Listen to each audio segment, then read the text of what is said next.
Okay, chemical reactions and equation. देखो class 9th में तुम्हें कुछ बेसिक केमिस्ट्री की शुरुआत ऑलरेडी कराई गई थी, ठीक है, जिसमें केमिकल सिंबल्स एलिमेंट्स के जैसे कि HNC Na, hydrogen, nitrogen, carbon, sodium, Cu for copper, CO for cobalt, Ne neon, Cl chlorine, ये सारे सिंबल्स हमने पढ़े थे। टोटल 118 एलिमेंट्स है, लेकिन तुम्हें 118 सिंबल्स लर्न करने की ज़रूरत नहीं है। एटलीस्ट 30-40 सिंबल्स जो मोस्टली यूज्ड एलिमेंट्स है उनके पता होने चाहिए। दैट इज़ द फर्स्ट प्रिक्विजिट, मतलब रिक्वायरमेंट है। उतना एलिजिबिलिटी अगर तुम्हारे पास है तो ही तुम ये चैप्टर कर सकते हो। फर्स्ट एलिजिबिलिटी है कि तुम्हें ये सारे सिंबल्स याद होने चाहिए। सेकंड, एटॉमिसिटी तुम्हें याद होनी चाहिए। जैसे ऑक्सीजन है, तो ऑक्सीजन का सिंबल क्या है? ओ मत बोल देना, क्योंकि ऑक्सीजन का जो एटॉमिसिटी है उसके साथ उसके सिंबल को बोला जाना चाहिए, मतलब उसके मॉलिक्यूलर फॉर्मूला को। तो ऑक्सीजन का मॉलिक्यूलर फॉर्मूला है O2, या फिर ऑक्सीजन का सिंबल है O2। ऑक्सीजन मॉलिक्यूल का एटॉमिसिटी 2 है, तो ऑक्सीजन का जो मॉलिक्यूल का सिंबल है वो है O2। वैसे ही nitrogen N2, hydrogen H2, ozone O3, phosphorus P4, sulphur S8, ठीक है, ये उनकी एटॉमिसिटीज़ है जो तुम्हें पता होनी चाहिए। फिर वैलेंसीज पता होनी चाहिए। मैंने वैलेंसीज कुछ यहाँ पे लिखी है, ये भी क्लास 9th का टॉपिक है। वैलेंसीज, वैलेंसीज क्या होती है पता है तुम्हें? नंबर ऑफ इलेक्ट्रॉन्स डोनेटेड और accepted by any atom to complete its outer most shell and to achieve chemical stability, ये हमने 9th में पढ़ा था। जैसे कुछ पॉजिटिव वैलेंसी वाले मेटल्स होते हैं, सोडियम की 1+, मैग्नीशियम की 2+, एल्यूमिनियम की 3+। कुछ वेरिएबल वैलेंसी वाले मेटल्स होते हैं, कॉपर की 1+ भी होती है, 2+ भी होती है, आयन की 2+ और 3+ भी होती है। कुछ पॉली एटॉमिक आयंस होते हैं जिनकी पॉजिटिव वैलेंसी होती है, ऐसा एक ही है एक्चुअली, अमोनियम NH4+, 1+। फिर negative ions Cl-, O2-, C4-, F-। फिर कुछ पॉली एटॉमिक आयंस है नेगेटिव में, बहुत सारे होते हैं, जैसे सल्फेट SO4 2-, हाइड्रोक्साइड OH 1-। ये सारी वैलेंसीज तुम्हें याद होनी चाहिए, क्लास 9th में पढ़ाई हुई है। उसके बाद केमिकल फॉर्मूले। केमिकल फॉर्मूले तुम्हें दो मेथड से बनाने आने चाहिए, एक तो है क्रिस क्रॉस मेथड, दूसरा है जनरल फॉर्मूले जो क्रिस क्रॉस मेथड से बनाने की जरूरत नहीं, जिसको तुम डायरेक्टली याद कर सकते हो। क्रिस क्रॉस मेथड से फॉर्मूला बनाना हमने सीखा था 9th में, ठीक है। एक एग्जांपल मैं देता हूँ। जैसे मेरे पास है कैल्शियम जिसकी वैलेंसी है 2+, और ऑक्सीजन जिसकी वैलेंसी 2- है। अगर मुझे कैल्शियम ऑक्साइड का फॉर्मूला बनाना है तो मैं क्रिस क्रॉस करके इसको लिखूंगा Ca2O2, लेकिन ये 2 कैंसिल हो जाएंगे, ठीक है, और इसको मैं लिखूंगा simply CaO, which is the chemical formula for calcium oxide.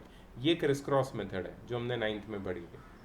फिर कुछ जनरल फार्मूले जिसको क्रिस क्रॉस मेथड से सॉल्व नहीं करेंगे और डायरेक्टली हम लोग डिराइव करेंगे तो भी चलेगा। जैसे H2O वाटर का फार्मूला है, it is very famous. Carbon dioxide, carbon monoxide, methane, ammonia, HCl, इनके फॉर्मूला तुम्हें डायरेक्टली लर्न करने विदाउट क्रिस क्रॉस मेथड, ठीक है। तो ये सारी चीज़ें इस चैप्टर को शुरू करने से पहले तुम्हें पता होनी चाहिए। If you do not know these things and you directly start with the chapter, फिर बोलोगे सर ये कैसे आया, ये बैलेंसिंग नहीं हो रहा है मेरे से, ये केमिकल इक्वेशन नहीं बन रहा है। नहीं बनेगा, अगर तुम्हें ये सारी चीज़ें पता नहीं है तो चीज़ें और डिफ़िकल्ट होगी तुम्हारे लिए, ठीक है। So my requirement is very simple, that you should know your basics very well before beginning this chapter. Now let us start with the chapter. Chemical reaction के बारे में इस चैप्टर में पढ़ना है हमको। केमिकल रिएक्शन में क्या होता है, हमेशा याद रखना, तुम्हें 7th स्टैंडर्ड से पढ़ा रहे हैं फिजिकल एंड केमिकल चेंजेस, और एक ही डिफरेंस है दोनों के बीच में, फिजिकल और केमिकल चेंजेस के बीच में। केमिकल चेंजेस में new substances are formed, physical changes में new substances are not formed, ठीक है। बस यही डिफरेंस को हमें आगे एक्सप्लोर करना है अब इस चैप्टर में। केमिकल रिएक्शन जब भी होता है या केमिकल चेंज जब होता है तो न्यू सब्सटेंसेस फॉर्म होते हैं। न्यू सब्सटेंसेस फॉर्म होना मतलब केमिकल रिएक्शन होना। So chemical reaction is a process which transforms one or more substances into new substances. ठीक है, इसके कुछ एग्जाम्पल मैंने वीडियो में बताए थे तुमको। ठीक है, एक एग्जाम्पल है, देखो अब हम एग्जाम्पल वो बच्चों वाले एग्जाम्पल नहीं लेंगे, बचपन वाले। तुम्हें याद होगा बचपन में कैसे एग्जाम्पल पढ़ते थे। Ripening of fruit is a chemical change, turning of milk into curd is a chemical change, curdling of milk is a chemical change. ये सब बचपन वाले एग्जाम्पल है। अब हम एक्चुअल केमिस्ट्री की तरफ आगे बढ़ रहे हैं, जहाँ पे हमें केमिकल कंपाउंड्स, उनके फॉर्मूले, उनके सिंबल्स को केमिकल इक्वेशन में डाल के उसको बैलेंस करना सीखना है। सो वो राइपनिंग ऑफ फ्रूट और वो सबको हम पीछे छोड़ रहे हैं अभी। ठीक है, now we are talking about real chemical stuff which can be a little difficult for you, which can be a little tricky if you don't know, if you are not comfortable with chemical formula and all, but you will get comfortable. ठीक है, I will make sure that you get enough practice so that you get comfortable. Okay, so first example बता देता हूँ मैं। Lead nitrate और potassium iodide, ये दोनों colourless solution है। इन दोनों को मिक्स करोगे तो एक कलर्ड सब्सटेंस बनेगा जो इनसोल्यूबल होगा और वो नीचे सेटल हो जाएगा। ये जो कलर्ड सब्सटेंस है इसको हम लोग बोलते हैं प्रेसिपिटेट। तो प्रेसिपिटेट क्यों हुआ, कहाँ से बना? क्योंकि केमिकल रिएक्शन हुआ। केमिकल रिएक्शन हुआ, न्यू सब्सटेंस बना, प्रेसिपिटेट बना। This is a chemical reaction. First example, lead nitrate plus potassium iodide gives potassium lead iodide plus potassium nitrate. Lead iodide plus potassium nitrate, lead iodide का precipitate और potassium nitrate का solution. Second activity में हमने magnesium ribbon को burn किया। Magnesium ribbon, magnesium एक metal है। Magnesium ribbon is a piece of small magnesium. इसको जब बर्न करते हैं तो डैजलिंग वाइट लाइट निकलती है, मतलब एनर्जी रिलीज होती है हीट और लाइट के फॉर्म में। और एक ऐश जैसा पाउडर बनता है, वो मैग्नीशियम ऑक्साइड का पाउडर होता है। न्यू सब्सटेंस बन गया, मतलब केमिकल रिएक्शन हुआ। ठीक है, सो ये भी एक केमिकल रिएक्शन का एग्जांपल है। नेक्स्ट है कि जब तुम सोडियम कार्बोनेट के पाउडर को हाइड्रोक्लोरिक एसिड डाइल्यूट या फिर सल्फ्यूरिक एसिड के सोल्यूशन में डालते हो तो कुछ बबल्स निकलते हैं। तो ये बबल्स कौन से हैं? ये बबल्स है कार्बन डाइऑक्साइड के। ठीक है, यहाँ पे गैस रिलीज हो रहा है एफरवेसेंस के साथ। एफरवेसेंस मतलब फिज। जब तुम कोक या पेप्सी या स्प्राइट की बोतल को खोलते हो जो फिज निकलता है ना, उसको एफरवेसेंस बोलते हैं। ठीक है, सो ये जो एफरवेसेंस है ये कब निकलता है? या जब कोई गैस रिलीज होता है। गैस कब रिलीज होता है? जब केमिकल रिएक्शन होता है। तो केमिकल रिएक्शन में ये भी एक बहुत अच्छा एग्जांपल है। सोडियम कार्बोनेट जो एक सॉल्ट है, इसको तुम एक एसिड में, डाइल्यूट सल्फ्यूरिक एसिड में या हाइड्रोक्लोरिक एसिड में ऐड करोगे तो कार्बन डाइऑक्साइड गैस रिलीज होगी और इसका मतलब है केमिकल रिएक्शन हुआ। और एक एग्जांपल है जिंक के छोटे छोटे पीसेस को, जिसको बोलते हैं जिंक ग्रैन्यूल्स। जिंक ग्रैन्यूल्स को जब हम एसिड में ऐड करते हैं, डाइल्यूट सल्फ्यूरिक एसिड में, तभी भी फिज निकलता है, बबल्स निकलते हैं। और ये जो बबल्स है वो हाइड्रोजन गैस के बबल्स रिलीज होते हैं। You can test this hydrogen gas. ये जो हाइड्रोजन गैस है उसके पास तुम अगर तुम्हारा बर्निंग मैचस्टिक लाओगे तो वो एकदम से it will burn with a pop sound. ठीक है, अगर ग्लोइंग मैचस्टिक या फिर स्प्लिंटर लेके आए तो वो एकदम से बर्न करेगा, एक छोटा सा एक्सप्लोजन होगा वहाँ पे। क्यों? Hydrogen gas is a combustible gas, इसकी वजह से। तो हाइड्रोजन गैस रिलीज हुआ, इसका मतलब क्या है कि केमिकल रिएक्शन हुआ। सो ये और एक एग्जाम्पल केमिकल रिएक्शन का। तो केमिकल रिएक्शन जब भी होता है, याद रखना, नया सब्सटेंस फॉर्म होता है। और जब भी नया सब्सटेंस फॉर्म होता है तो यू विल फाइंड वन और the other things which I am going to tell you now. कुछ कैरेक्टरिस्टिक्स तुम्हें दिखेगी। कैरेक्टरिस्टिक्स क्या है केमिकल रिएक्शन की? एक तो है चेंज इन स्टेट चेंज होगा। स्टेट चेंज होने का एक बहुत ही सुपर्ब रिएक्शन मैं तुम्हें बताता हूँ, ये वाला। स्टेट चेंज होने का एक बहुत अच्छा रिएक्शन है ये। हाइड्रोजन और ऑक्सीजन ये दोनों जब रिएक्ट करते हैं ना तो वाटर बनता है।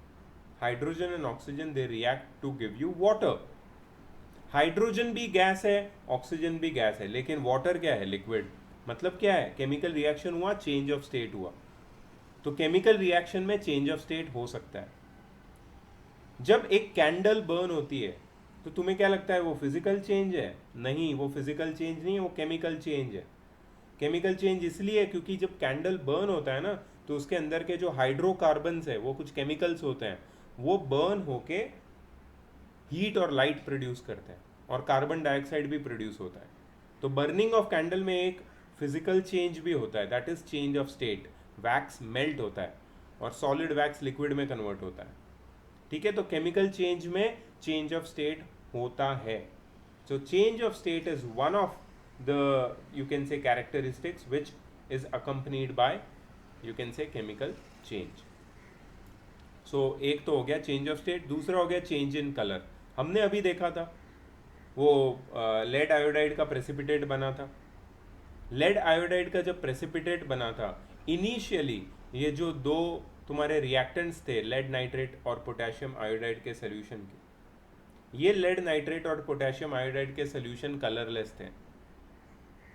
जब मैंने दोनों को मिक्स किया तो येलो कलर का प्रेसिपिटेट अपने आप कहीं से आ गया।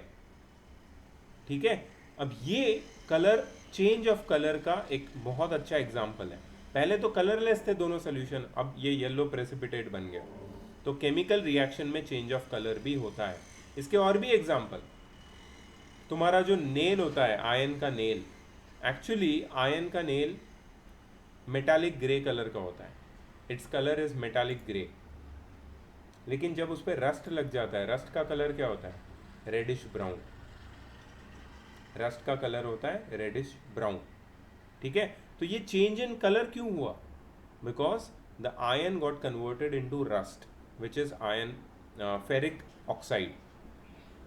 ठीक है, तो रस्ट का बनना मतलब केमिकल चेंज होना, केमिकल चेंज मतलब चेंज इन कलर भी हो सकता है। So that is why it happens.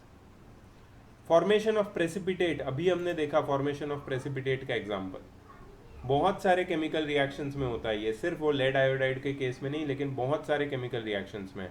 आगे जब इस चैप्टर के बाद हम दूसरे चैप्टर पढ़ेंगे तो you are going to come across, you can say, hundreds of examples जहाँ पे प्रेसिपिटेशन रिएक्शन हो रहा है। ठीक है, and you will then identify कि हाँ यहाँ पे ये प्रेसिपिटेशन रिएक्शन हुआ, मतलब केमिकल चेंज हो रहा है। इवोल्यूशन ऑफ गैस, मैंने दो एग्जाम्पल पहले ही दिए थे। सोडियम कार्बोनेट को एसिड में डाला था, कार्बन डाइऑक्साइड रिलीज हुआ था। जिंक ग्रैन्यूल्स को एसिड में डाला था और हाइड्रोजन गैस रिलीज हुआ था। इवोल्यूशन ऑफ गैस भी हो सकता है। चेंज इन टेम्परेचर, अब ये थोड़ा नया है तुम्हारे लिए, प्लीज़ इसको थोड़ा नोट कर लेना, मैंने वीडियो में भी बताया था। कभी कभी केमिकल रिएक्शन जब होता है तो हीट रिलीज होती है या फिर हीट एब्जॉर्ब होती है। जैसे कि क्विक लाइम को जब तुम पानी में डालते हो तो स्लेकेड लाइम बनता है। अब जब मैं लाइम बोलता हूँ तो लाइम नींबू नहीं होता है, ठीक है, ये मैंने बताया था तुम्हें। क्विक लाइम का मतलब होता है calcium oxide. Remember, quick lime is it's common name. बहुत सारे केमिकल्स के कॉमन नेम भी होते हैं और केमिकल नेम भी होते हैं, तुम्हें दोनों याद रखने हैं। मैं तुम्हें एक पीडीएफ भेजूंगा ग्रुप में जहाँ पे कुछ केमिकल्स हैं जिनके कॉमन नेम, केमिकल नेम और केमिकल फॉर्मूले, उनका पूरा लिस्ट दिया है। कम से कम 100 केमिकल्स है उसमें, 100, जो डे टू डे लाइफ में यूज़ होते हैं, जो तुम्हें केमिस्ट्री के नॉलेज के लिए ज़रूरी है। ये तुम्हें भेजूंगा मैं ग्रुप में, इसको एक बार अच्छे से सेव करके रखना, लिस्ट भी कर लेना, नोट भी कर लेना इसमें से कुछ। इसमें तुम्हें क्विक लाइम, स्लेकेड लाइम मिल जाएगा। Quick lime is calcium oxide, slaked lime is calcium hydroxide. ठीक है, जब क्विक लाइम में तुम पानी डालते हो, वाटर डालते हो, तो it gets converted into slaked lime. इसका मतलब क्या है? इसका मतलब है केमिकल चेंज हुआ। बट ये केमिकल चेंज हुआ पता कैसे चलेगा? Due to the evolution of heat. जब तुम बीकर को टच करोगे you will feel warm, you will feel warm. इसका मतलब क्या है कि हीट एनर्जी रिलीज हुई है, इसका मतलब केमिकल चेंज हुआ। बट इसका उल्टा भी होता है कभी कभी। Barium hydroxide which is a compound, जिसको अमोनियम क्लोराइड जो दूसरा कंपाउंड है उसके साथ मिक्स करते हैं जब भी, तो टेम्परेचर कम होता है, जो बीकर है वो ठंडा हो जाता है, कूल हो जाता है, फ्रीज हो जाता है। ठीक है, यहां पे हीट एब्जॉर्ब हो रही। ठीक है, सो ये एंडोथर्मिक रिएक्शन का एग्जांपल है। एंडोथर्मिक मतलब हीट एब्जॉर्ब हो रही, रिमेंबर दैट। ठीक है, तो ये सारी चीजें हो सकती है जब केमिकल रिएक्शन हो रहा है। Change of state, change of colour, formation of precipitate, evolution of gas evolution or absorption of heat. These are all, you can say, the byproducts or characteristics of chemical reaction which takes place along with a chemical reaction. Please remember them. These all things are discussed by me in detail in the video. Okay, still I am doing it again because I want you to revise it properly, remember it for the test which is going to happen. The next thing is the formula for chemical equation. What is chemical equation? See, just by knowing these things orally, or you can say theoretically, does not help us. इसको theoretically हम नहीं समझ सकते detail में. बहुत सारी information अभी भी यू कैन से इज इनकम्प्लीट, और इसको कंप्लीट करने के लिए हम यूज़ करते हैं केमिकल इक्वेशंस. हम हेल्प लेते हैं केमिकल इक्वेशंस की. सो केमिकल इक्वेशन एक स्टेटमेंट है जो हम केमिस्ट्री में यूज़ करते हैं to represent a chemical reaction. ये जितनी भी चीज़ें मैंने तुम्हें बताई उसको केमिकल इक्वेशन से अगर हम रिप्रेजेंट करेंगे तो उसको ज़्यादा अच्छे से हम समझ सकते हैं. ठीक है, जैसे कि सिंपल चीज़ बताता हूँ, एक बहुत ही नॉर्मल चीज़ है ये. इफ़ आई टेल यू कि भाई hydrogen plus oxygen gives you water, तुम बोलोगे हाँ इसमें कौन सी बड़ी बात है, हमको पता है hydrogen plus oxygen gives you water. लेकिन अगर इस चीज़ को मैं केमिकल इक्वेशन के हेल्प से रिप्रेजेंट करके ये बोलूँ कि H2 plus O2 gives you H2O, और इसको मैं बैलेंस कर दूं तो यहाँ पे मैं 2 डाल दूं, यहाँ पे मैं 2 डाल दूं, और ये बैलेंस्ड केमिकल इक्वेशन के हेल्प से इस पूरे प्रोसेस को अगर मैं रिप्रेजेंट करूं तो मुझे कितनी ज़्यादा इन्फॉर्मेशन मिलती है. देखो, इन्फॉर्मेशन एक तो मिलती है मुझे हाइड्रोजन और ऑक्सीजन के रेशियो की. हाइड्रोजन और ऑक्सीजन का रेशियो क्या है? 2:1. 2 रेशियो हाइड्रोजन 1 रेशियो ऑक्सीजन होता है किसमें? पानी में, वाटर में. ठीक है, अगर मैं नंबर ऑफ एटम्स देखूं तो नंबर ऑफ एटम्स हाइड्रोजन के कितने होते हैं एटम्स? 4. ऑक्सीजन के कितने एटम्स होते हैं? 2. तो नंबर ऑफ एटम्स भी मुझे पता चलता है. इनके मासेस का भी मैं पता लगा सकता हूँ. हाइड्रोजन का मास वाटर में कितना होता है? हाइड्रोजन का मास होता है 4 यूनिट्स. ये मैं बताऊंगा तुम्हें आगे. आई थिंक तुम्हें 9th में ऑलरेडी एटॉमिक मास यूनिट्स पढ़ा है. तुम सब मोल कॉन्सेप्ट पढ़ के आए हो 9th में. तो हाइड्रोजन का एटॉमिक मास यूनिट तुम्हें पता है 1 AMU होता है या 1 यूनिट होता है. ठीक है, यहाँ पे 4 हाइड्रोजन है तो उसका एटॉमिक मास होगा 4 यूनिट्स, और ये होगा हाइड्रोजन का. और ऑक्सीजन का कितना होगा? 2 ऑक्सीजन है. ऑक्सीजन का एटॉमिक मास यूनिट है एटॉमिक मास है ऑक्सीजन का 16. 2 ऑक्सीजन का होगा 32 ऑक्सीजन का. मतलब ऑक्सीजन और हाइड्रोजन के मास का भी मैं पता लगा सकता हूँ. किसमें? वाटर के मॉलिक्यूल में. अब ये सब पॉसिबल कब होगा? जब मैं इस केमिकल इक्वेशन को लिखूंगा और उसको बैलेंस करूंगा तब. मतलब केमिकल इक्वेशन का बहुत ज़्यादा इंपॉर्टेंस है. उससे बहुत सारी एक्स्ट्रा नॉलेज हमें मिलती है और उससे हम किसी भी केमिकल इक्वेशन को डिटेल में समझ सकते हैं. विदाउट केमिकल इक्वेशन तुम थियोरेटिकली केमिस्ट्री को नहीं समझ सकते. एक लिमिट आ जाती है, वो लिमिट को अगर क्रॉस करना है तुम्हें और डिटेल में चीज़ों को समझना है तो यू रिक्वायर केमिकल इक्वेशन. सो अब आगे, ठीक है, फ्यूचर में मतलब 10th स्टैंडर्ड के सिलेबस में chemical equation becomes the integral part. Without chemical equation your study is incomplete, your study of chemistry. ठीक है, प्लीज रिमेंबर दिस.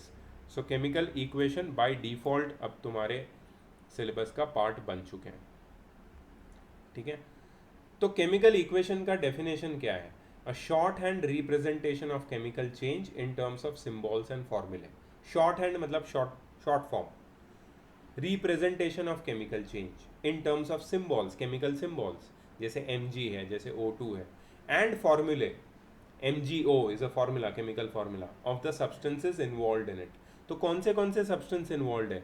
किसी भी केमिकल चेंज में दो टाइप के दो पार्ट होते हैं. एक तो होते हैं रिएक्टेंट्स और दूसरे होते हैं प्रोडक्ट. रिएक्टेंट्स में कुछ सब्सटेंस होते हैं, प्रोडक्ट्स में कुछ सब्सटेंस होते हैं. वो दोनों के केमिकल सिंबल और फॉर्मूले से हम उनको रिप्रेजेंट करके केमिकल इक्वेशन बनाते हैं और फिर उस केमिकल इक्वेशन को हम बैलेंस करते हैं.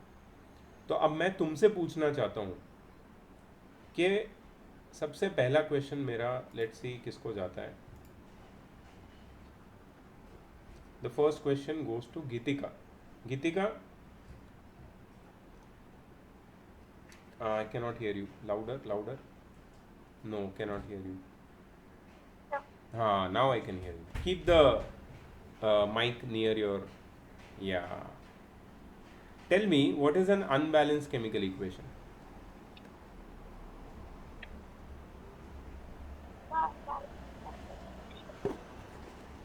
No, no, no, no. Louder, louder. Yeah, your voice is breaking. So a chemical equation in which the number of atoms Yes, yes. atoms of each kind is not equal to the Okay, I will repeat what you have said. Unbalanced chemical equation is an equation in which the number of atoms on the reactant side and the product side are not equal. The number of atoms on the reactant and the product side are not equal.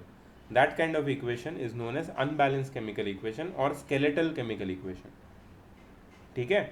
We will very frequently come across with unbalanced or skeletal chemical equations in our study of chemistry, but our idea is to convert those unbalanced chemical equations into balanced chemical equations so that we can understand them properly.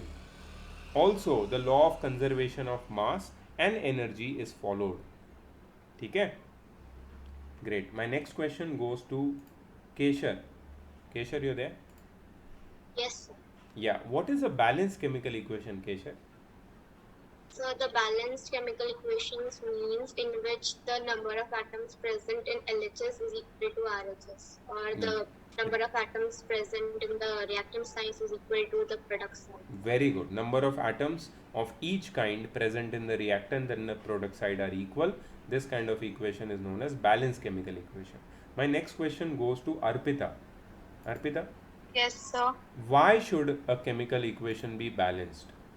So to satisfy the law of conservation of mass Very that good. states that Yes. the mass can neither be created or destroyed in a chemical reaction. Very good. In a chemical reaction, atoms can neither be created nor be destroyed.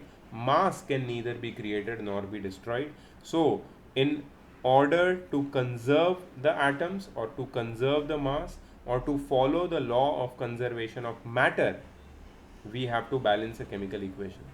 अगर chemical equation balance नहीं है, इसका मतलब ये है कि कुछ atom destroy हो गए chemical reaction में या कुछ नए एटम्स बन गए chemical reaction में, जो पॉसिबल नहीं है. It can not be possible.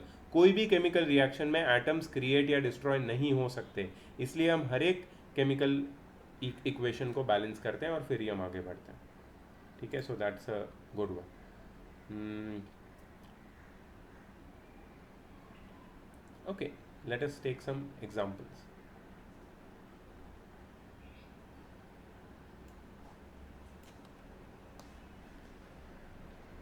एक एग्जाम्पल लेते हैं हम लोग. Arunima, I will need your help. Yes, sir.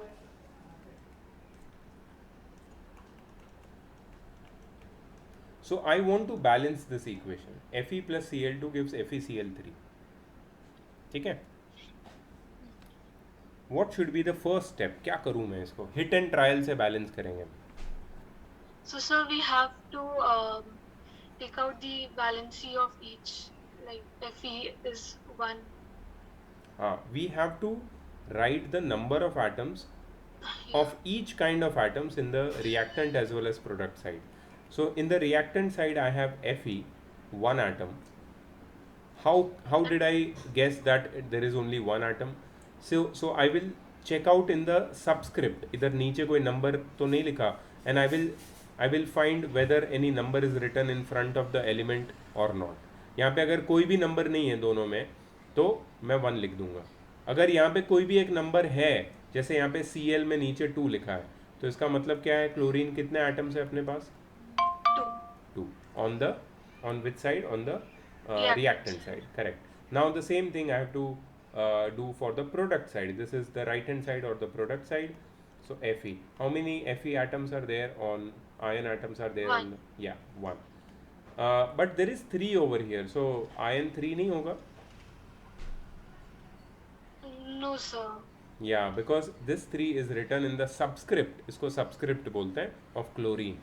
Chlorine के नीचे लिखा गया है 3, ठीक है। अगर ऐसा लिखा होता, अगर FeCl पूरा ब्रैकेट और फिर 3 लिखा होता तो भी आयन 3 हो सकता था, ठीक है। बट ऐसा नहीं है, ब्रैकेट नहीं है हमारे पास, सीधा Cl के नीचे 3 लिखा है, तो Cl क्लोरीन कितना हो जाएगा 3, 3. Cl will be equal to 3। Okay, so clearly there is an imbalance, ठीक है, यहाँ पे बैलेंस नहीं है। अब बैलेंसिंग का एक रूल है अरुणिमा, सबसे पहले हम बैलेंस करते हैं ऑक्सीजन को, ये इनफॉर्मल Then रूल है, yeah. ठीक है। This is the rule which nobody tells you, but if you follow this rule तुम्हारा काम आसान हो जाएगा। First oxygen, then hydrogen, then a non metal and then the metal. अगर इस ऑर्डर में हम गए तो हमारा आसानी से बैलेंसिंग खत्म हो जाएगा, ठीक है। So yes, please help me Arunima, what should I do for the balancing act? So on the reactant side, in chlorine, Yeah. We can write 3 All right. Okay, let's see over what to here, write. and in the product side 2 over. Oh, okay, great. So you are suggesting कि यहाँ पे 2 है और Yeah. यहाँ पे 3 है, ठीक है। इसको बैलेंस करने के लिए I should write 3 over here directly. You are saying I should write 3 over here directly, okay, and I should write 2 over here directly. Not yes. You are correct actually, you are right, don't be confuse, I am there to help you. तो अगर कुछ गलती होगी, मेरी भी गलती होगी, तो मैं भी सुधार लूँगा उसको, कोई बात नहीं है। तो मैंने इसको 3 लिख दिया यहाँ पे। See always remember that we can not touch this thing, don't touch. क्यों? Because that's a subscript that denotes the chemical formula of that particular substance. Cl2 change नहीं हो सकता कभी भी। हमें अगर कोई नंबर ऐड करना है तो we should add in front of the chemical formula, not in the subscript. Subscript को हाथ नहीं लगाना कभी भी, ठीक है। तो FeCl3 को एज इट इज छोड़ दो, लेकिन आगे 2 लिख सकते हो तुम, ठीक है। अब मैंने यहाँ पे कुछ नंबर्स ऐड किए हैं, इसके पीछे एक रीज़न है। देखो, मुझे क्लोरीन को इक्वल बनाना है। क्लोरीन यहाँ पे 2 है और यहाँ पे 3 है। मैं यहाँ पे अगर 2 भी लिख देता, ठीक है, तो यहाँ पे क्लोरीन 4 हो जाता, लेकिन ये 3 को मैं 4 नहीं बना सकता। इसलिए 2 और 3 ये दोनों को प्राइम नंबर्स हैं। 2 और 3 का so sir, we have to take the LCM of the subscript, right? Yeah, exactly, Manas. You have to take the LCM of the subscript. You have to take the LCM of 3 and 2, which is 6, ठीक है, तो ही मैं इनको equal बना पाऊंगा। तो अब मैंने LCM ले लिया और ये 2 बन गया 6, ये 2 बन गया 6 और ये 3 भी बन गया 6। कैसे? ये 2 इस 3 से मल्टीप्लाई होके 6 बन जाएगा, ये 3 इस 2 से मल्टीप्लाई होके यहाँ पे 6 बन जाएगा। तो अब क्लोरीन क्या हो गया? इक्वल हो गया। लेकिन because I have added 2 here in front of FeCl3, Fe कितना हो गया अरुणिमा? So 2 हो गया अभी। Very good. अब यहाँ पे तो Fe1 है, कैसे बैलेंस करूँगा? So we have to put 2 in front of Fe. Not in the subscript? The reactant side. Not in the subscript. Subscript we do not touch. We just add 2 here in front of it and this becomes 2. So 2 Fe plus 3 Cl2 gives 2 FeCl3. That's it. It is balanced. ये है, इसको बोलते हैं हम hit and trial method. Hit and trial मतलब we are just doing some guess work, ठीक है। अगर एक चीज़ गलत हो गई तो हम दूसरी चीज़ ट्राई करेंगे, and that is fair, that is how it is done. This is how you balance a chemical equation, ठीक है। आई होप सब लोगों ने ये नोट कर लिया है, एवरीवन हैज़ नोटेड इट। मैंने वीडियो में एक ही एग्जांपल दिया था, ज़्यादा नहीं दिए थे, उसके लिए मैंने अलग वीडियो भी बनाया है। But what I am doing is, मैं लाइव क्लास में ये तुम्हें करके दिखाना चाहता हूँ तुम्हारी हेल्प से, ठीक है। So that you don't have any confusion, and then I will give you more homework based on the same thing,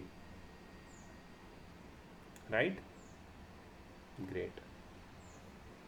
चलो next I want Janvi. Janvi, are you there?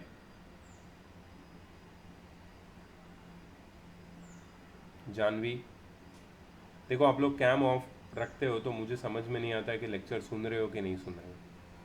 So it is as good as you know कि मैं तुम्हें recorded lecture भेज दूँ और then तुम देखो अपने हिसाब से. कैम ऑन रखो यार. मैंने ऑफ किया क्या cam?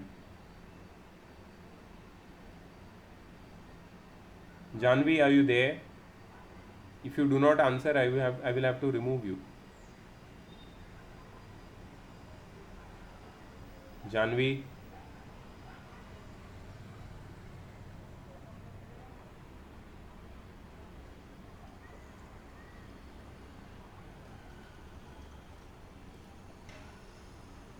okay, let's go to somebody else.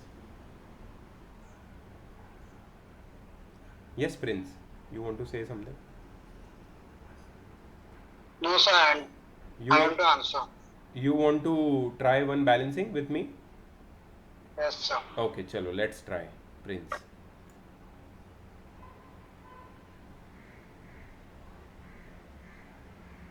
Prince वो डीपी मत रखना next time.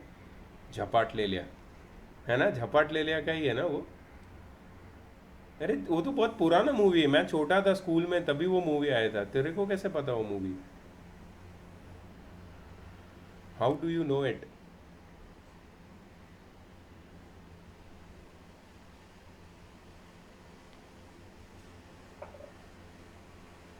Okay, I am deleting this and going to the next one. Next one हमको यहीं से मिल जाएगा.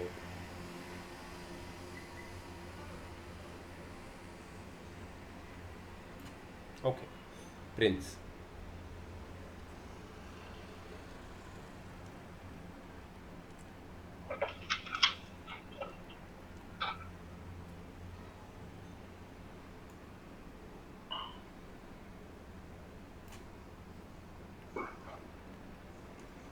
KClO3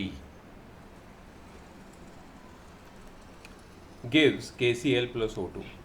K is potassium, Cl is chlorine, O3 oxygen gives KCl, potassium chloride plus oxygen. KClO3, if I'm not mistaken, it is potassium hyperchlorate. I think so. या potassium chlorate भी बोल सकते हैं इसको.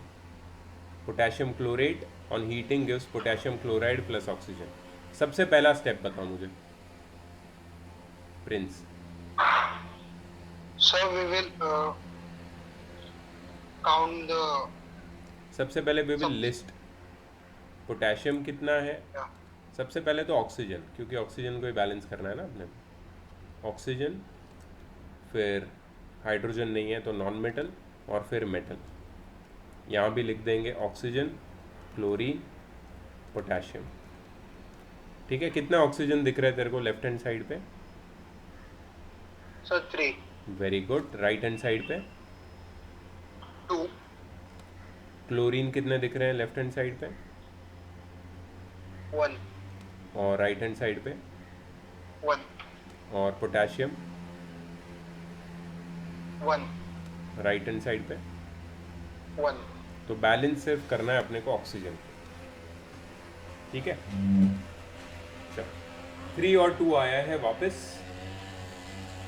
इस 2 को हम 4 बना सकते हैं, इस 3 को हम 4 नहीं बना सकते. कुछ भी यहाँ पे मैं ऐड करूँ, एक कोई भी नंबर यहाँ पे मैं ऐड करूँ, ये 3 को मैं 4 नहीं बना पाऊँगा. यहाँ पे मैं 2 ऐड करके इस 2 को 4 बना पाऊँगा, लेकिन 4 नहीं बनाना है हमने. इसके पहले वाले क्वेश्चन में हमने देखा कि जब ऑक्सीजन को बैलेंस करना है या फिर किसी भी एक नंबर को बैलेंस करना है तो हमें वो जो नंबर्स है दोनों सबस्क्रिप्ट में उनका एलसीएम ले लेना है. 3 और 2 का एलसीएम कितना होता है? 6. तो इधर क्या लिखूंगा आगे मैं प्रिंस? 2. Very good. और यहाँ पे क्या लिखूंगा आगे? यहाँ पे क्या 3. लिखूंगा? 3. Very good. सो यहाँ पे 2 3 6 हो जाएगा ये, और ये 3 2 6 ये भी हो जाएगा. मतलब बैलेंस हो गया. लेकिन इससे कोलैटरल डैमेज हुआ है. कोलैटरल डैमेज मतलब ऑक्सीजन बैलेंस करने के चक्कर में दूसरे अनबैलेंस हो चुके हैं, अब उसको बैलेंस करना है अपने को। पोटेशियम हो गया यहाँ पे 2, क्लोरीन भी हो गया यहाँ पे 2, लेकिन यहाँ पे पोटेशियम और क्लोरीन 1 1 ही है। अब मुझे सिर्फ पोटेशियम और क्लोरीन को बैलेंस करना है, क्या करूँगा, एक ही स्टेप में हो जाएगा। 2 ऐड करना है, 2 आगे डालना अगर है। मैं पोटेशियम एक, क्लोराइड के आगे 2 ऐड कर दूं तो ये भी हो जाएगा 2 और ये भी हो जाएगा 2, 6 2 2 6 2 2 बैलेंस हो गए। Easy, balancing is easy, very good. सब लोग प्लीज़ नोट कर लो इसको।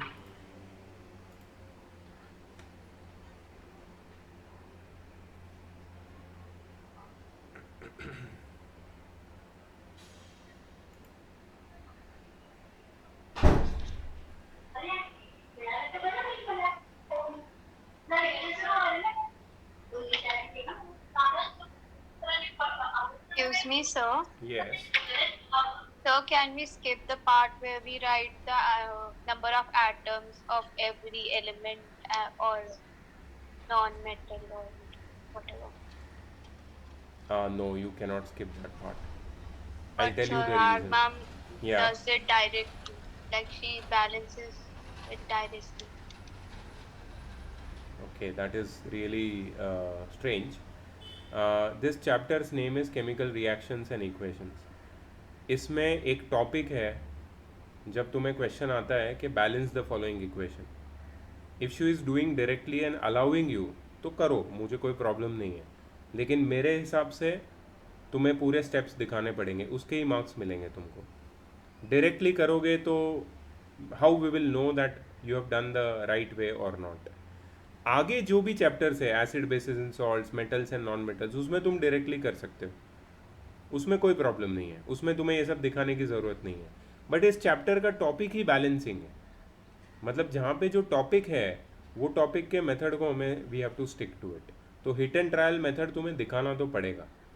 If your teacher has allowed it, मेरे को कोई प्रॉब्लम नहीं है, बट फॉर अदर स्टूडेंट्स जिसकी स्कूल में ये बोला नहीं है कि डायरेक्ट करना है नहीं करना है, मैं बोलूँगा don't take chance, show the method, show the steps, क्योंकि ये तुम्हें ठीक है बोर्ड्स में नहीं पूछेंगे, लेकिन यूनिट टेस्ट में जब भी ये पूछेंगे और तुमने इसको अगर डायरेक्ट कर दिया तो हो सकता है कुछ टीचर्स इसको एक्सेप्ट ना करें, मैं तो नहीं करूँगा एक्सेप्ट, ठीक है, इस चैप्टर में। नेक्स्ट चैप्टर में मैं करूँगा, इस चैप्टर में नहीं करूँगा मैं, क्योंकि इस चैप्टर में मार्क्स ही बैलेंसिंग के हैं, हिट एंड ट्रायल मेथड दिखाने के, तो वो तो दिखाना पड़ेगा तुम्हें। सर एक डाउट था। हाँ बोलो ना। सर हमें ये ऑर्डर में दिखाना कंपलसरी है कि पहले ऑक्सीजन फिर नॉन नहीं। मेटल्स फिर मेटल्स? नहीं, ये सिर्फ ये हमारा सीक्रेट है, ठीक है, ये हमारा शॉर्टकट है, इसको तुम्हें दिखाने की ज़रूरत नहीं है, इसको किसी को बताने की भी ज़रूरत नहीं है। ये मैं इसलिए बताता हूँ बिकॉज ये तुम्हारे लिए ईजी होगा। ये टेक्निक जब मैंने स्कूल में पढ़ा था मुझे भी नहीं पता थी, ये बाद में मुझे पता चली, मैंने किसी बुक में या किसी वीडियो में देखा था, ठीक है। तो ये टेक्निक मुझे बाद में समझ में आई कि ये ऑर्डर में करने से ना बैलेंसिंग एक्यूरेट होता है और जल्दी होता है, नहीं तो किसी क्वेश्चंस में हम अटके रहते हैं, बैलेंसिंग बहुत लंबा टाइम चलता है, तो ये ऑर्डर में करने से इजी हो जाता है, ठीक है। सो ये दिखाने की ज़रूरत नहीं है तुमको, मतलब ये तुम अपने हिसाब से कर सकते हो।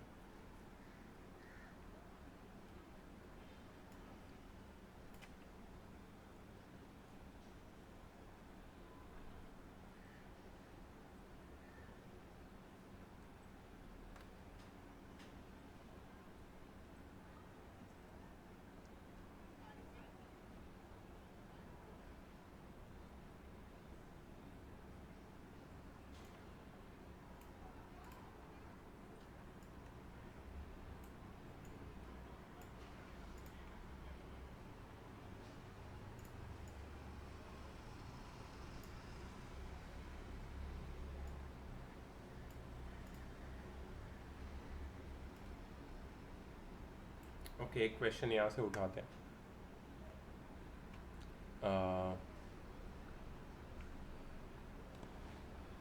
मानस, can you help me? Yes, sir.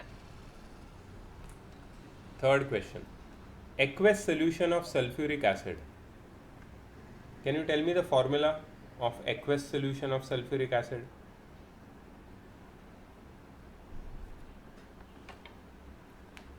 Manas?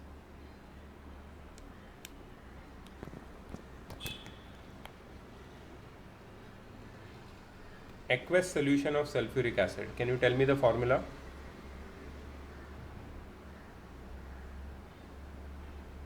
Manas, sulphuric acid का फॉर्मूला पता है क्या देखो? सर एक्चुअली हो सकता Niharika, can you help me?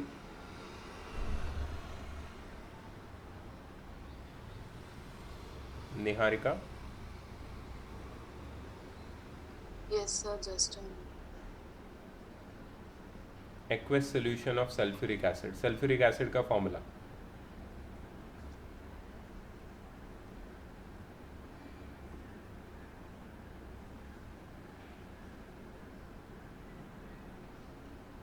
Sarahana? Sir, is it H2SO4? You are right. Sarahana? Yes, sir. If it is aqueous solution of sulfuric acid, does the formula Sir, change? we'll write AQ in the brackets. Yeah, but the formula will remain the same, right? What will be the formula for sulfuric acid?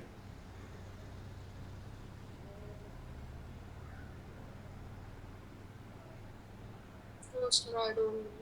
Yeah, it is, Niharika said it correctly, H2SO4. ठीक है, H2SO4. Please remember everyone, note it down. अगर तुम्हें ये नहीं याद है, मैं तुम्हें बता रहा हूँ, ये जनरल फॉर्मूला है, ये क्रिस क्रॉस मेथड से नहीं है, जनरली हम लोग निकाला कोवेलेंट बॉन्ड है ये, तो क्रिस क्रॉस मेथड से हमने नहीं बनाया है. इसको डायरेक्टली तुम्हें याद रखना है. अगर मैं बोलूँ कि मगअप करना है तो हाँ वो भी सही है, मगअप कर लो इसको, ठीक है. क्योंकि अगर तुम्हें सल्फ्यूरिक एसिड बोलेंगे और तुम्हें फार्मूला नहीं याद है, इसका मतलब तुम इसको बना भी नहीं पाओगे. H2SO4 सल्फ्यूरिक एसिड लर्न कर लो. Carbon dioxide CO2, carbon monoxide CO, ये सब बेसिक जनरल फार्मूला है, इसको लर्न करना है तुम्हें. Okay, H2SO4 aqueous solution. Aqueous इसलिए आगे AQ लिखा है मैंने, ये लिखने की ज़रूरत नहीं है बैलेंसिंग में, बट अगर तुम लिखोगे तो भी कोई फ़र्क नहीं पड़ता है, ठीक है. H2SO4 and sodium hydroxide. Sodium hydroxide, can anyone tell me the formula? Manas, can you tell me? Sodium hydroxide. Sir Na, sodium hydroxide. Yes Geetika? NaOH, correct.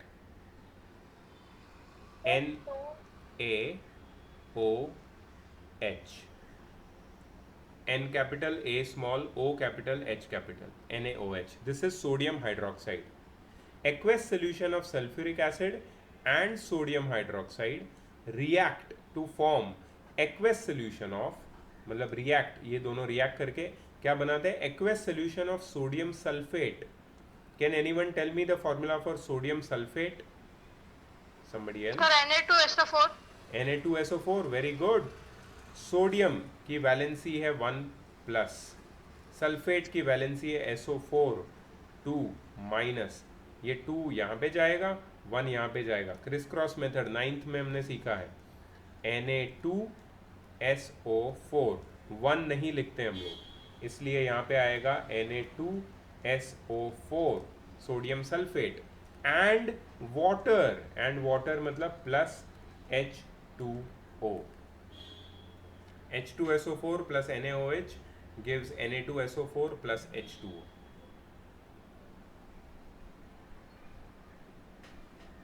ठीक है. अब ये तो बन गया तुम्हारा स्केलेटल या फिर अनबैलेंस्ड इक्वेशन. इसको हमें बैलेंस करना है. Manas, can you help me? Yes sir. Yes please. क्या करूं सबसे पहले? ऑक्सीजन. यस, कितने?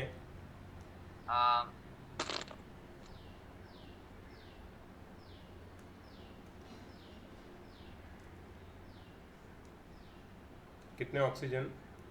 5. Sorry, 5 on the reactant side. On the product side, how many? 5. Very good. Next, hydrogen. 3, very good, 2. Very nice. So जो लोग सोच रहे हैं कैसे आया 3, यहाँ पे 2 हाइड्रोजन है, यहाँ पे एक ही है, 2 + 1 3, यहाँ पे सिर्फ 2 हाइड्रोजन है इसलिए 2। उसके बाद एक नॉन मेटल बताओ। सोडियम, सल्फर, सोडियम मेटल है भाई। सल्फर कितने हैं? 1, वेरी गुड, यहाँ पे सल्फर कितने हैं? 1. उसके बाद मेटल, सोडियम एक ही मेटल है, बताओ कितने हैं? 1, और यहाँ पे कितने हैं? 2. वेरी गुड, ठीक है। सो ये हमने लिस्ट कर दिया, क्लियरली अनबैलेंस्ड है। बैलेंस करने के लिए हिट एंड ट्रायल का यूज़ करेंगे। सबसे पहले बैलेंस करेंगे ऑक्सीजन को, लेकिन वेट, ऑक्सीजन तो ऑलरेडी बैलेंस्ड है। तो अब जाएंगे हम हाइड्रोजन के ऊपर। हाइड्रोजन यहाँ पे 2 है, यहाँ पे 3 है, लेकिन ये जो 3 है ना वो एक साथ नहीं है मानस, ये 3 अलग अलग है। एक जगह 2 है, एक जगह 1 है। तो मैं डेफिनेटली इसको कुछ चेंज कर सकता हूँ, ठीक है। मैं कैसे चेंज कर सर रहा हम हूँ लोग उसको? जो यस यस, NaOH है हम लोग सर सिर्फ उसको 2 ऐड करेंगे। उसको 2 ऐड कर सकते हैं, यू आर राइट, ठीक है। इसको मैं थोड़ा यहाँ पे लिखता हूँ, ठीक है। अब देखो मैं कैसे कर रहा हूँ। मैं ये NaOH के आगे मैं 2 लगा रहा हूँ। इससे क्या हो रहा है कि हाइड्रोजन यहाँ पे 2, ये पूरा Na भी 2 हो गया, O भी 2 हो गया, हाइड्रोजन भी 2 हो गया, हाइड्रोजन 2 बन गया। और ये वाला हाइड्रोजन तो 2 था ही, 2 + 2 कितने हाइड्रोजन हो गए? यहाँ पे 4। और क्योंकि यहाँ पे 4 है और यहाँ पे 2 है, इसको 4 बनाने के लिए मैं आगे यहाँ पे 2 ऐड कर दूंगा। सो हाइड्रोजन 2 2 ज़ा। हमेशा याद रखना कि जो भी नंबर आगे हम लिखते हैं फॉर्मूला के, और जो भी नंबर सबस्क्रिप्ट में होता है वो हमेशा मल्टीप्लाई होता है। तो हाइड्रोजन 2 2 ज़ा कितना हो जाएगा? हाइड्रोजन हो जाएगा 2 2 ज़ा 4, ठीक है। सो हो गया हाइड्रोजन बैलेंस। हो गया ऑक्सीजन बैलेंस? नहीं, ऑक्सीजन वापस अनबैलेंस हो गया। एक मिनट चेक कर लेते हैं यार। ऑक्सीजन यहाँ पे 4 है और यहाँ पे हमने 2 डाला, तो ऑक्सीजन 4 + 2 कितना हो जाएगा? यहाँ पे 6। अच्छा, यहाँ पे ऑक्सीजन 4 है, यहाँ पे भी ऑक्सीजन 2 हो गया, 4 + 2 हो गया 6। ऑक्सीजन बैलेंस्ड है, हाइड्रोजन भी बैलेंस्ड है। सल्फर में कोई फर्क पड़ा क्या? नहीं, सल्फर बैलेंस्ड है। सोडियम में कोई फर्क पड़ा क्या? देखो सोडियम यहाँ पे आगे 2 लिखने की वजह से सोडियम कितना हो गया? सोडियम भी हो गया 2, और ये सब कुछ बैलेंस्ड हो गया। Now you see the magic of this oxygen, hydrogen, non metal, metal. सिर्फ ऑक्सीजन और हाइड्रोजन का टेक केयर कर लो तुम, बाकी सब अपने आप बैलेंस हो जाता है। So your balancing becomes simpler if you proceed in this manner, and that is why it is important to show these changes. अगर तुम ये डायरेक्टली करते हो, मतलब तुम ये सब दिखाते नहीं हो प्रोसेस, तुम्हारा भी कॉन्सेप्ट कहीं ना कहीं वीक रह जाएगा।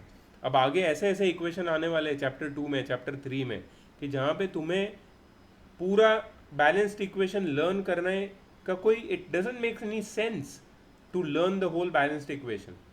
हमेशा क्या करो, वर्ड इक्वेशन याद रखना है तुम्हें। ये टेक्निक को ध्यान में रखना जो मैं चीज़ बता रहा हूँ। रिमेंबर द वर्ड इक्वेशंस, ठीक है। वर्ड इक्वेशन को याद रखो, उसको स्केलेटल इक्वेशन में कन्वर्ट करो यूजिंग प्रॉपर फॉर्मूले एंड वैलेंसी का नॉलेज, और उसको बाद उसको बैलेंस करो हिट एंड ट्रायल मेथड से, जैसे मैं दिखा रहा हूँ। तो ही तुम्हें फाइनल बैलेंस्ड इक्वेशन सही मिलेगा। तुम अगर सारे इक्वेशन लर्न करने गए, केमिस्ट्री में हज़ारों इक्वेशन है, कितने लर्न करोगे? माइंड की एक कैपेसिटी है ब्रेन की, कितना लर्न करोगे तुम? लर्निंग से ज़्यादा टेक्निक का यूज़ करो, ठीक है। Do you understand? Excuse me, sir. Yes please सराहना। I have a doubt. How did you obtain this? How 4? Which one? Which exactly which step you are talking about? Sir, hydrogen. How did Hydrogen. you obtain 4? Okay, hydrogen. How did I obtain 4 on reactant side or product side? So the reactants. Okay, so what did I do is I just added this 2 over here.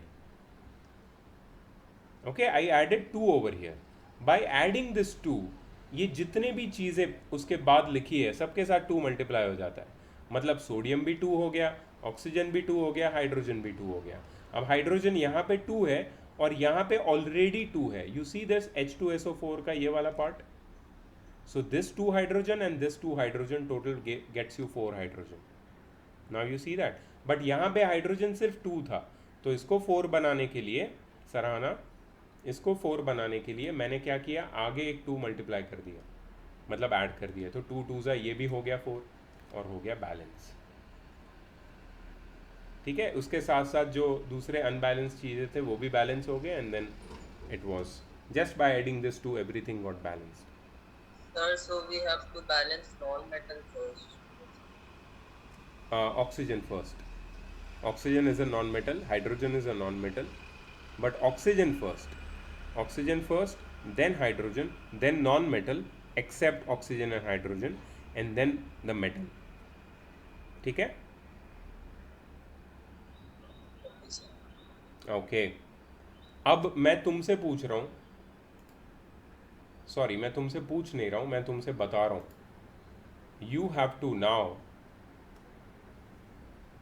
balance this first one in your notebook, take its picture and send it to me on my WhatsApp, and you have 5 minutes for that, and your time has already started.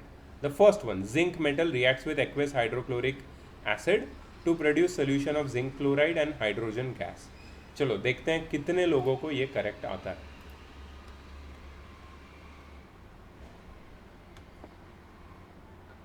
I don't have mobile, no one is at home. Sorry, who is this? Sir, Aditya. You don't have mobile right now with you? Yes, sir. Okay, no problem. You can send it to me later. Let the other people try. या तो तुम अपना yes. No, sir. Should I send it to you? You're done? Okay, yeah, send it to me. Sure.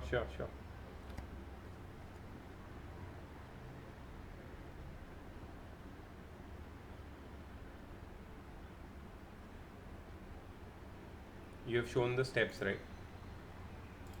No, sir. Actually, I'm not habitual to that. I've not shown the number of atoms Okay, of let me each check. element. I've just balanced the equation.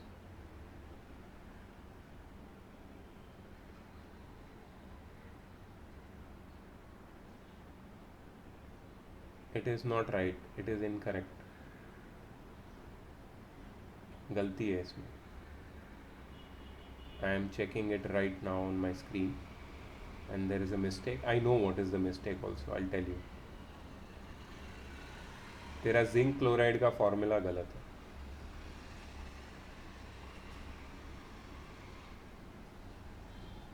फिर से try कर.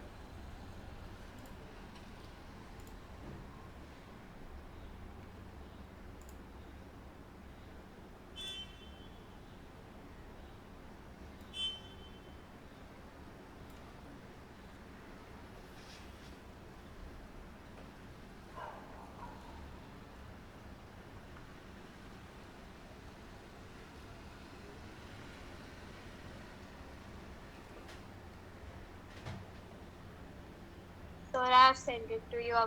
Okay, I'm checking. Got it from Sarana also. Wait, let me check. Yeah, now it is correct. Arpita, it is correct now. Let me check Sarana.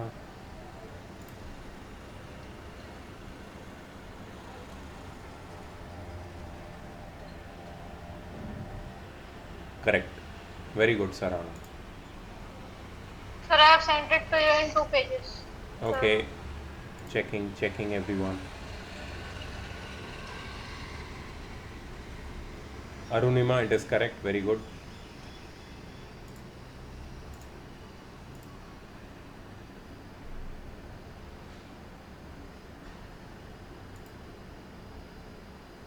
Very good. Kaushal, correct.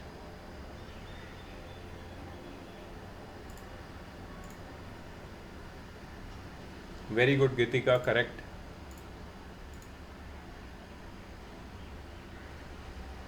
Prince, तेरा formula गलत है इसका. Sir, I have sent it to you too. Sorry. I was the same actually. या Prince, तेरा formula zinc chloride का गलत है, please उसको चेंज कर.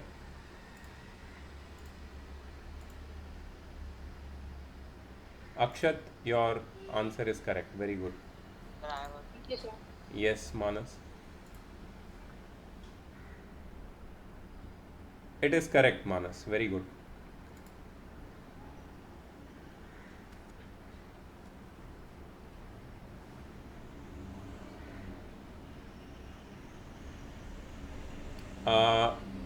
जिसका हो गया ना वो लोग ट्राई कर सकते हैं सेकंड वाला. Solid mercury 2 oxide is heated, liquid mercury and oxygen gas are produced. Try करो. और भेजने की ज़रूरत नहीं है, सिर्फ ट्राई करो. फिर मैं यहाँ पे सॉल्व करूँगा, मतलब इसको बैलेंस करूँगा, तुम लोग चेक कर लेना. Okay, I got it from Niharika. Niharika, तुम्हारा फॉर्मूला गलत है जिंक क्लोराइड का, तो तुम्हारा गलत हो गया. Please check the formula for zinc chloride, Niharika.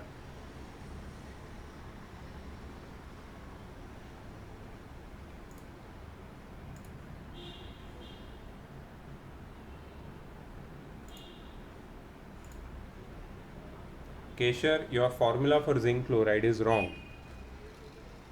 Zinc chloride, इसलिए ना वैलेंसी का नॉलेज होना बहुत ज़रूरी है.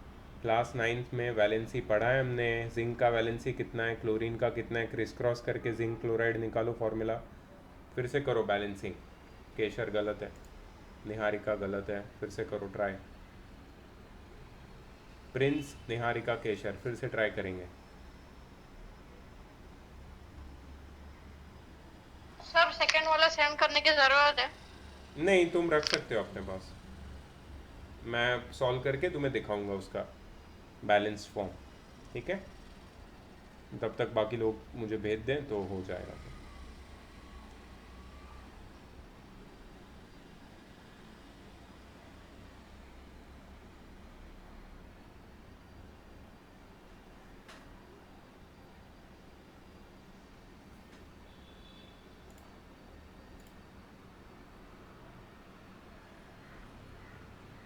Correct, Niharika.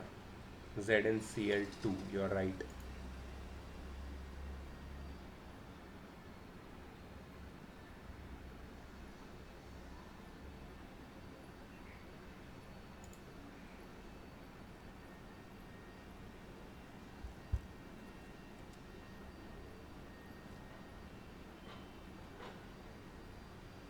Excuse me, sir. Yes. So solid mercury Roman number 2 is mercuric or mercurous? Mercurous. Okay, sir. But that is old IUPAC system. The new system says that you don't use the suffix IC or OUS, but you use the number. The suffix are used only for the non-metals. Okay, so mercury 2 oxide मतलब mercury का valency 2 है. Okay, sir.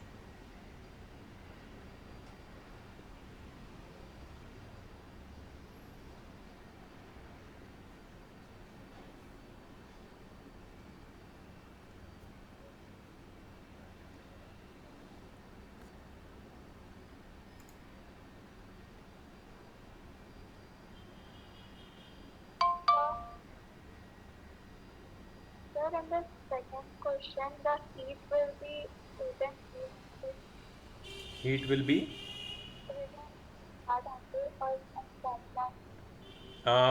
no need of putting heat in the formula because we are just doing balancing.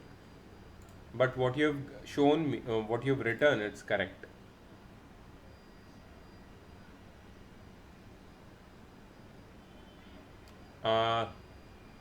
Prince, तूने और एक गलती कर दी. Zn के नीचे 2 सबस्क्रिप्ट डाल दिया. Zn के नीचे कोई सबस्क्रिप्ट नहीं आएगा, वो मेटल है. तो Zn मोनोटॉमिक है, जिंक, उसको सिर्फ Zn ही लिखना है.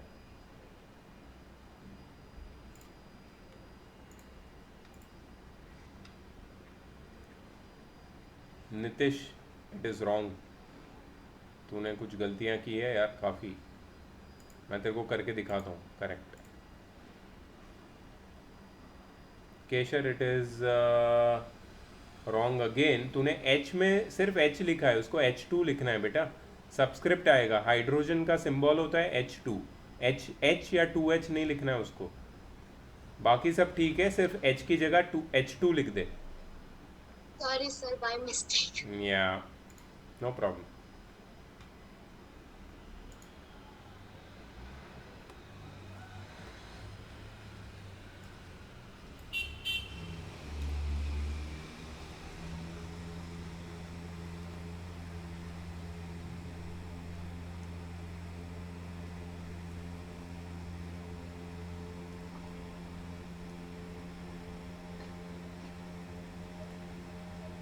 Sir, can we try the fourth question?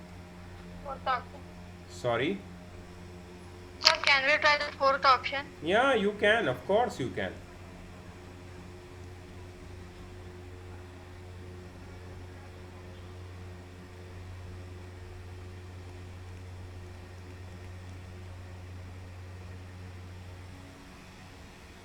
Mercury वाला लिख रहा हूँ मैं.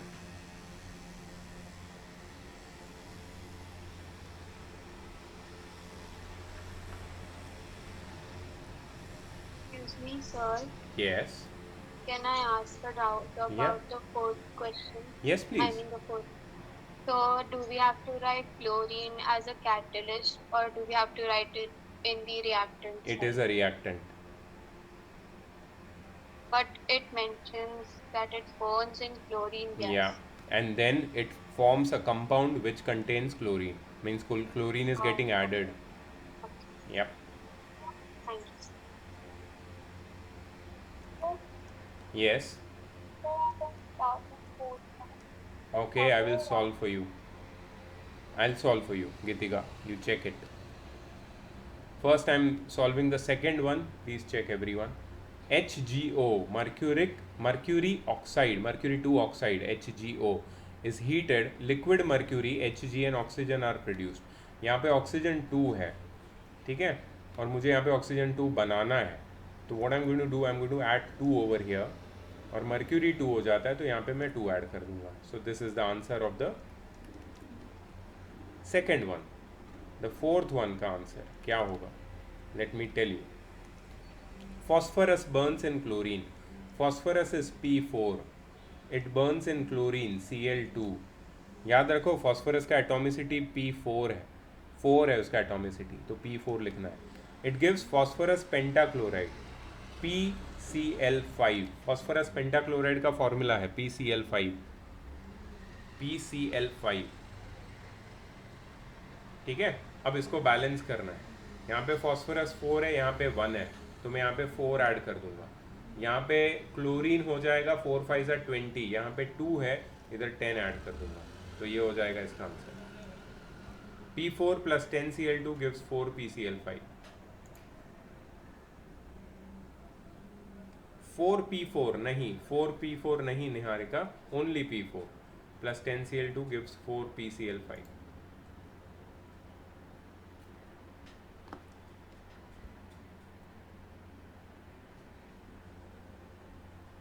ठीक है. So that is, these are some of the balancings which I wanted to discuss with you.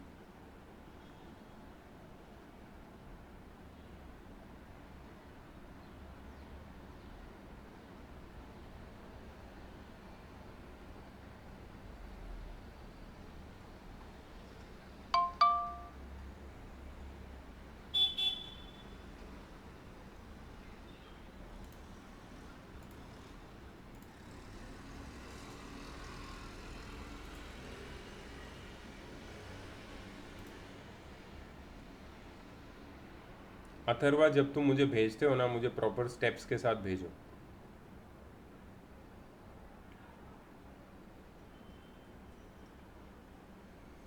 Okay guys, so these are few of the balancings which I wanted to discuss. There is more to this chapter. Let me give you the idea. The next small topic is there. It is about how to make the chemical equations more informative. मतलब chemical equation तो हमने बना दिए, balancing भी देख लिया हमने कैसे करना है, but इसको ज़्यादा informative कैसे बनाते हैं. So there are few things which you can do. एक तो है कि you can write the states of the equations, solid है, लिक्विड है या गैशियस है कोई सब्सटेंस या रिएक्टेंट या प्रोडक्ट। तो जैसे कि यहाँ पे Fe के आगे आता है S, Fe के आगे वो लोग ने लिखा है S, इसका मतलब क्या है, आयन सॉलिड स्टेट में। फिर H2O के आगे लिखा है G, मतलब ये स्टीम है। फिर Fe3O4 के आगे फिर से लिखा है S, मतलब ये सॉलिड है। और हाइड्रोजन के आगे लिखा है G, मतलब ये गैशियस है। तो ये सॉलिड, गैशियस या लिक्विड जो भी स्टेट है इसका, इससे क्या समझ में आता है? वेट बंद करूँगा, I call mamma, call mamma please. या सो ये जो सॉलिड्स, लिक्विड्स और गैसेस, कौन से स्टेट में तुम्हारा रिएक्टेंट या प्रोडक्ट है उसकी इंफॉर्मेशन हमें मिलती है। सो this is one extra thing which you can do. This is not compulsory, ठीक है, this is not compulsory to represent the equation like this, but whenever they say that make this equation more informative, तब तुम ये कर सकते हो। अच्छा, कभी कभी तुम देखते हो कि यहाँ पे एक वो लोग यूज़ करते हैं abbreviation AQ।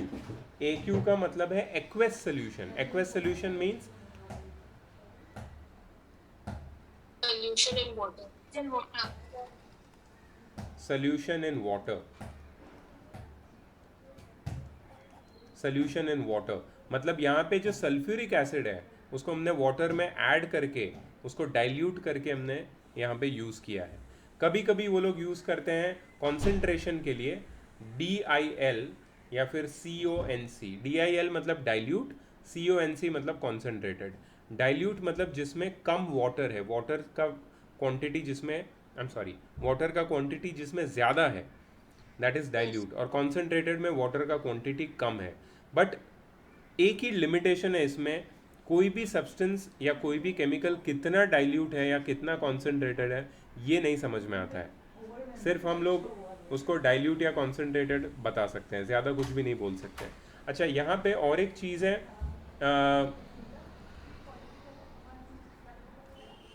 Upward arrow and downward arrow.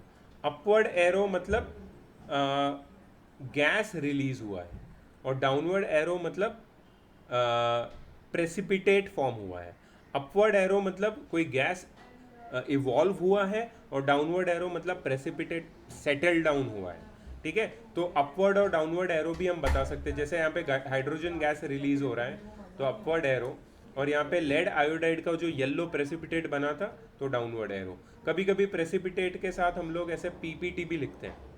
PPT का मतलब प्रेसिपिटेट होता है in the language of chemistry. ठीक है, फिर रिवर्सिबल रिएक्शंस के लिए ऐसे डबल हेडेड एरो भी हम दिखा सकते हैं। डबल हेडेड एरो मतलब this reaction is reversible, it can take place in both the directions. It can proceed in one direction and also can proceed in the reverse direction.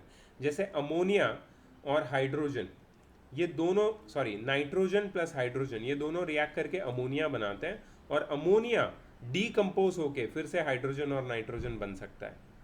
So that means it's a reversible reaction. ठीक है, उसके बाद concentration मैंने तुम्हें बताया, DIL का मतलब dilute, CONC का मतलब कॉन्सेंट्रेटेड, ये भी हम लोग केमिकल इक्वेशन से बता सकते हैं। फिर हम लोग कुछ कंडीशंस ऑफ द रिएक्शंस बताते हैं। Let me tell you about the conditions of reactions. कभी कभी कुछ ऐसे रिएक्शंस होते हैं जो एक्सटर्नल कंडीशंस के एब्सेंस में आगे प्रोसीड नहीं होते हैं। एक्सटर्नल कंडीशंस बहुत ज़रूरी होती है, जैसे कि हीट को हम लोग एक ऐसे ट्राइंगल से भी बताते हैं बहुत बार। Triangle is a symbol of heat. If you are giving heat you show triangle on the arrow. ठीक है, then there are sometimes there is a need of pressure.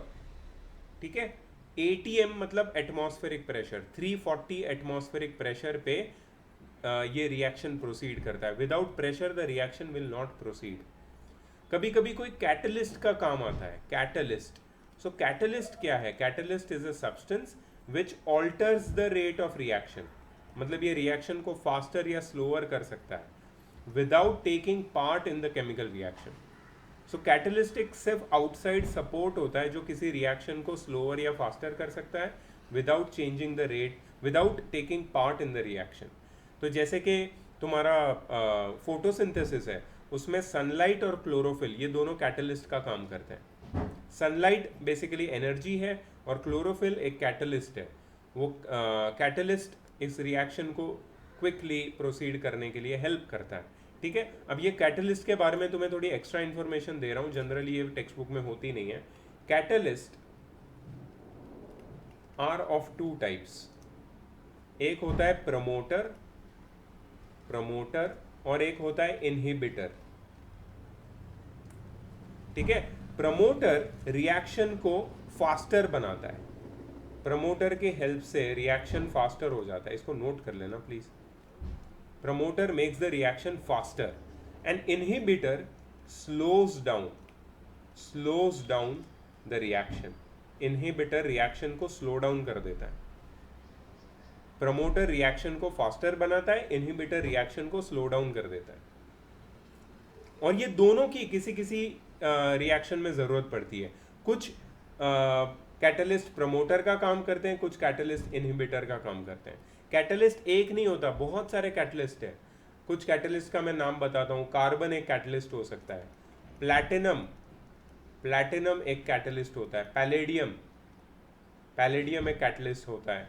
ठीक है, ऐसे बहुत सारे कैटलिस्ट एग्जिस्ट करते हैं। ठीक है, वो कैटलिस्ट के प्रेजेंस में रिएक्शन फास्टर या स्लोअर हो जाता है। जैसी तुम्हारे रिएक्शन की ज़रूरत वैसे कैटलिस्ट का तुम यूज़ कर सकते हो। So sometimes the condition of reaction is shown by the presence of temperature, pressure, catalyst etcetera.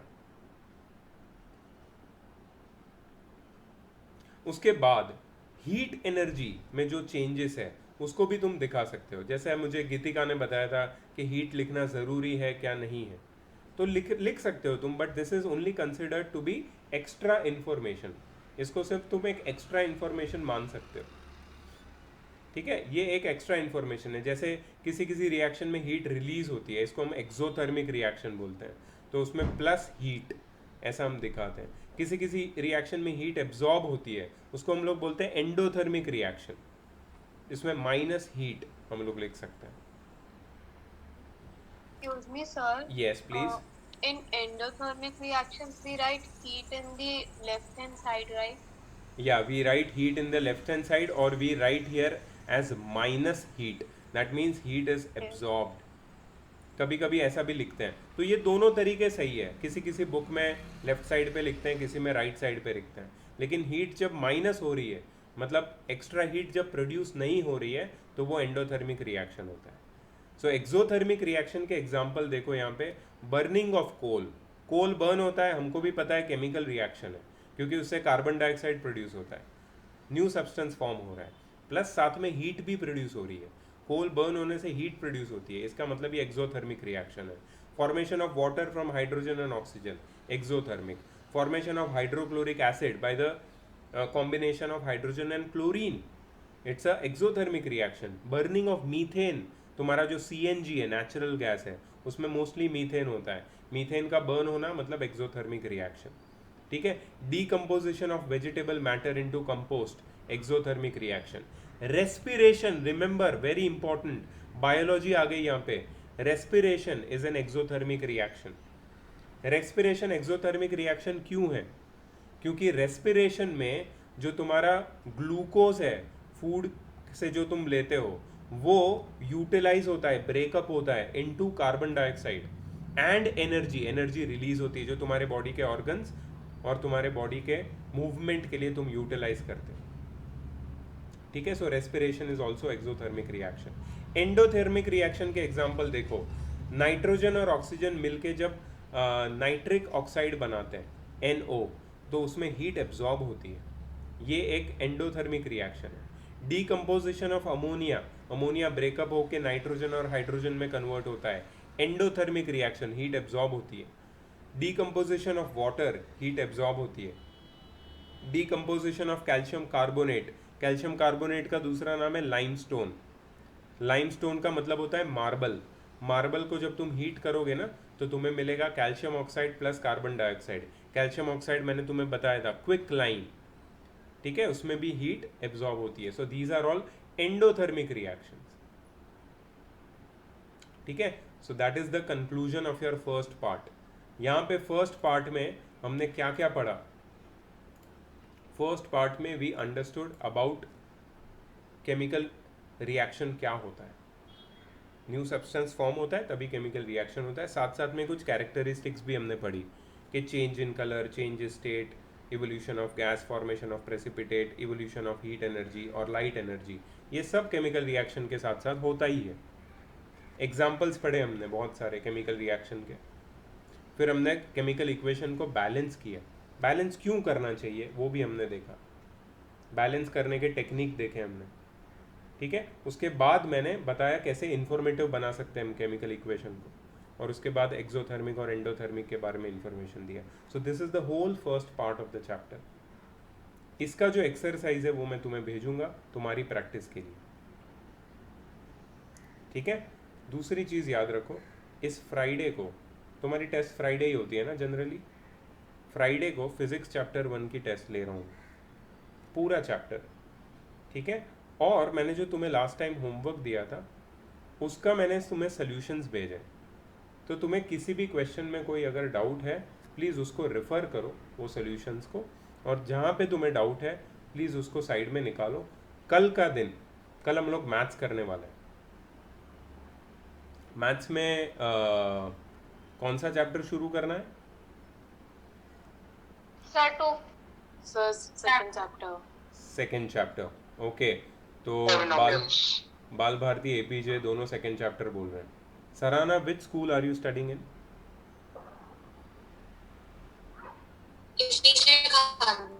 Great. And what about Akshat? Akshat, which school are you from? Okay, great. So APJ वाले हैं यहाँ पे। सब लोग बोल रहे हैं second chapter, right? Okay, तो हम लोग मेजॉरिटी के साथ सेकेंड चैप्टर शुरुआत करेंगे कल, दैट इज पॉलिनोमियल्स। हाँ जी, यस। केमिस्ट्री तो आज हमने किया है, अब इसको आगे कंटिन्यू करने के लिए वही होगा वापस, मैं वीडियो लेक्चर दूंगा, यू विल वॉच इट, हम लोग वापस रिवीजन करेंगे उसका, डाउट सॉल्विंग, और मैं तुमसे क्वेश्चंस पूछूंगा, ठीक है। केमिस्ट्री और फिजिक्स इसी तरीके से करेंगे, और मैथ्स हम लोग लाइव क्लास में करेंगे। I can not give you video of maths, okay. Yes Arpita. So when will you start the chapter trigonometry? Because Trigonometry, our यार- ma'am has finished trigonometry and she has already completed half of the chapter of linear equation in 2 variables. Very good. So your ma'am is going on 8th chapter, coming back to 3rd chapter. I will teach you trigonometry separately. There are two more students who has trigonometry from RTPS, Ramshed Thakur School. उनके साथ मैंने तुमको भी वो उसका video lecture दे दिया है, हाँ वो तुमने देख के प्रिपेयर किया है क्या? सर मेरा टेस्ट तो होगा यार, बट अभी 2 टेस्ट और है सर उसके बाद। अच्छा ठीक है, तो वो एक बार तुम देख लो, उसके बाद, क्योंकि उसमें तो आधे से ज़्यादा डाउट तुम्हारे क्लियर हो जाएंगे कॉन्सेप्ट। मुझे क्या चाहिए कि जब तुम लाइव क्लास में बैठो मेरे साथ, तो हम लोग फिर टारगेटेड थोड़े से चैलेंजिंग क्वेश्चन पे जाएं, और कॉन्सेप्ट में कुछ प्रॉब्लम है तो वो सॉल्व करें। तो तुम्हारे जब 2 टेस्ट ये ख़त्म हो जाएंगे, इसी वीक में हो जाएंगे ख़त्म अर्पिता? Yes sir, Monday